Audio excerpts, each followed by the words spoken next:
Henry Ford's revolutionary idea was to build his cars on a moving assembly line. The Midwest Model T Ford Club's idea is to take those cars apart and reassemble them against the clock. Brad Perry caught up with them at a car show in Libertyville. When the bugle starts, we'll get the thing going.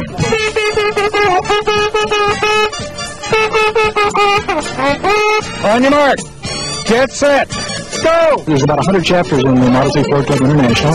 Each one has a team, and this is our team. We currently hold the record for putting this thing together. The record is 1 minute and 12 seconds held by this team. Last year it was 1 minute and 14 seconds till last year, now it's 1 minute and 12. This is the take-apart team from the Midwest chapter.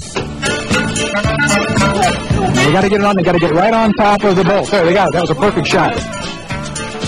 Now, how many times do we have to actually do this to actually win?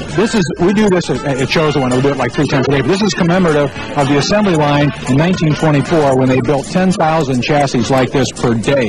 So they actually have a team putting them together like this, one after another, going down the assembly line. Now, has any of these guys ever got caught or busted for anything, for stripping their own cars or anybody else's cars? No, they're pretty honest guys, actually. Yeah, although if you needed a part really bad off one of these other cars, I suppose we would. They're pretty quick at putting it back on my car, huh? Yeah, I would imagine.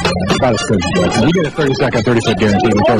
Now, when they're done, does the car have to actually run? Yes, it has to move 10 feet. After they get it running, they're about to start it up. Hopefully after we get this rear wheel on. But it has to move 10 feet, okay? And after that, until it moves 10 feet, the timer's not up. And it hasn't quite started yet. It looks like a little leak already there. There it goes.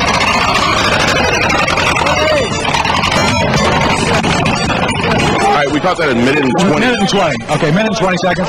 We can do better than that, but that wasn't too bad. So you actually have a timer who... We usually have an official timer, but, we forgot a stopwatch. What's your job here? I put in the front of the motor, hook up the axle, make sure the steering and stuff is working so you don't run me over. Public safety is the most important thing. When the car runs, we try to get the kids, the baby buggers, the people out of the way, and that's my job, to look out for public safety. So, yeah, because these guys don't know how to drive too well, huh? Right. What year is this? Okay, well, this is a mixture of cars. It's basically about a 1924. Okay, so the chassis is pretty much 24. The interesting thing is that Model T parts are completely interchangeable almost from the whole 19 years they were in production. So you can there's a whole row of Model Ts here. You can take a part off any one of them and put it on the one right next to it, even though it might be 10 years later. So if someone wants to find out more about Model Ts, what do they do? They can call the Midwest chapter of the Model T Ford Club. Our phone number is 708-262-0842. They can call Julie anytime. Public safety is what we stress all the time.